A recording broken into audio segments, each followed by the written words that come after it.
Saya Dr. Andika Yudhistira.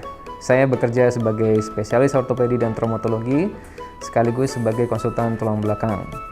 Saya akan menjelaskan apa yang dimaksud dengan osteoporosis.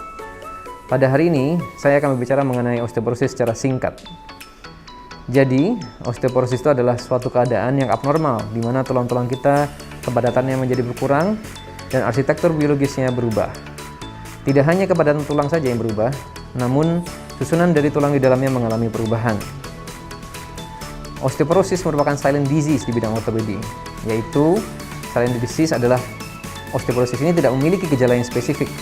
Meskipun dikatakan beberapa pasien mengalami ngilu di seluruh badan, sakit di seluruh tulangnya, tetapi tidak ada gejala yang khusus atau spesifik apakah osteoporosis atau bukan. Bagaimana kita mengetahui apakah tulang kita mengalami osteoporosis?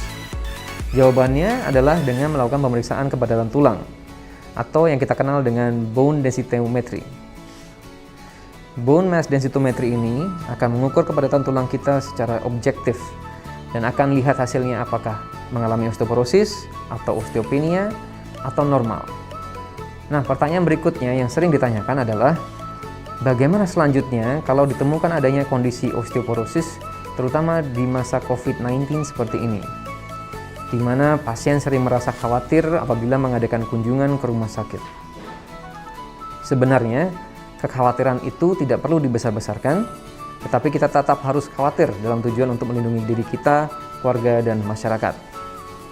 Di rumah sakit, semua melakukan tindakan atau upaya yang diperlukan untuk mencegah penyebaran atau penularan COVID-19.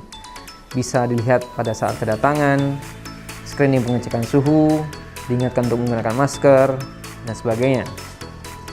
Jadi, baik pasien terlindungi, tenaga medis dilindungi, sehingga kekhawatiran penularan COVID-19 pada saat kunjungan ke rumah sakit bisa kita hindari.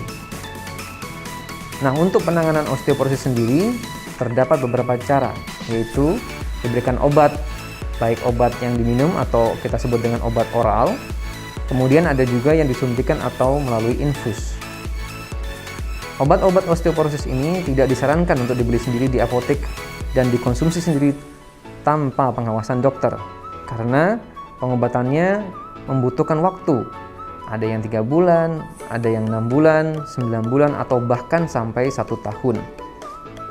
Karena pengobatan osteoporosis ini bersifat bertahap dan terdapat banyak jenis terapi yang diberikan, jadi osteoporosis ini harus menjadi perhatian penting bagi masyarakat, bagi kita semua, karena sifatnya yang silent disease, terutama pada orang yang berusia lanjut atau manula.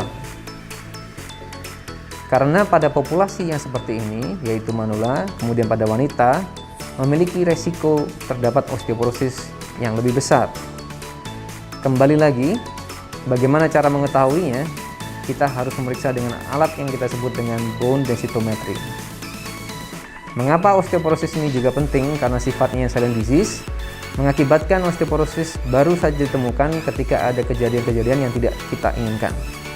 Di dalam bidang ortopedi, seringkali pasien usia lanjut jatuh terpeleset di rumah, kemudian mengalami patah tulang atau yang kita sebut dengan fraktur. Lalu di X-ray atau ronsen ditemukan adanya kualitas tulang yang kurang baik. Hal ini sebenarnya dapat dicegah dengan cara melakukan pemeriksaan bone mass densitometry secara berkala. Sehingga apabila kondisi tulangnya mengalami osteopenia atau osteoporosis, dapat diberikan obat anti-osteoporosis sehingga akan menurunkan angka kejadian patah tulang atau fraktur pada usia lanjut.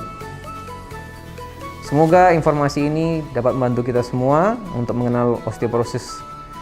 Saya Dr. Andika Yudhistira, salam sehat dan salam bebas osteoporosis.